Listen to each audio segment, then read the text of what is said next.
You know what time it is, reflection time. I recently had an interview with Kron and it gave me a lot to think about. The most important thing I gained from the interview was how successful Black Sands Entertainment was, because I think it might hold the key to success in the independent manga industry. Let me explain. There are 3 YouTube channels I want to look at: Black Sands Entertainment, Young Rippa, and whyt Manga. BSE has 147k subs, Young Rippa has 508k subs, whyt Manga has 539k subs. All of them are successful on YouTube, but when it comes to selling comics, for some reason, the one with the most subs is the least successful. Now, correlation does not equal causation, but I think the correlation here is interesting. Let's look at where BSE and Rippa align. Both of them have a company for making comics. Black Sands Entertainment is an entertainment company that was created by Manuel Godoy. The Rippaverse is a comic book company that was created by Eric July. Both have teams that work on their comics. BSE has multiple writers and artists. From what I counted, they have over 10. On Rippaverse's Meet the Team page, they have 12 members and all of them have different managerial roles. But then in his individual comics, they have about 6 more writers and artists. Another similarity is that both companies are making multiple comics at the same time. BSE has 14 titles, Rippa has 3. Both companies self-publish. Both companies have been financially successful.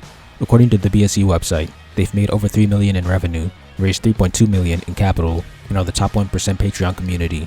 The Rippaverse made $3.7 million from their first campaign, $2.4 million from their second, and $1.3 million from their third. Both companies also raised money through campaigns. BSE used Kickstarter, and Rippa made a campaign on their own website. The final similarity I noticed is that both of them have a loyal audience. In simple terms, BSE targets the Black Power audience, while Rippaverse targets the anti-woke audience. However, the way they handle their channels is completely different. The BSE channel is all about advertising the main comic, while Young Rippa's channel is about problems in the comic industry. Both ways seemingly brought success.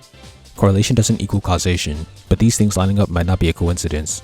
The key to success might be right here: building a team and eventually a company instead of doing everything by yourself.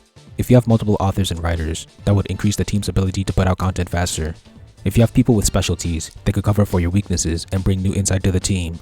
From what I know, whyt Manga has assistant artists, but not a full-fledged team for creating his comics like these two do. That could be part of the reason they are performing better than him. Simply having more subscribers doesn't equate to more success in sales. Another reason could be that they have a loyal audience. Having a loyal audience is more important than having a larger audience, because they will actually buy what you put out. Apart from having an audience they market towards, I think another important detail to having a loyal fan base is streaming and interacting with the fans. On BSE's channel, there are several streams spanning 5 years. I didn't count them all, but there were 26 streams in 365 days 5 years ago. That's over twice a month. Rippa streams off YouTube, and as of now, his podcast has 455 episodes.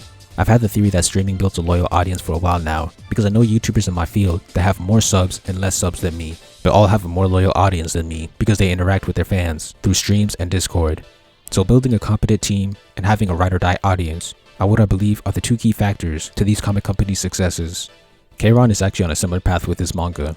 Right now, he has a team of 2 writers and 3 artists, and he plans on doing a Kickstarter. If he's able to find a high degree of success, that would help in proving that an effective team is the key to success.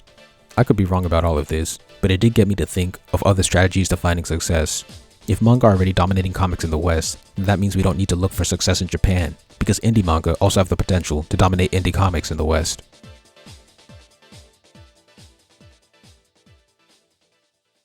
Thank you for watching. Please like, comment, share, subscribe, and help me revolutionize the manga industry by buying my manga and spreading the word. All important links will be in the description.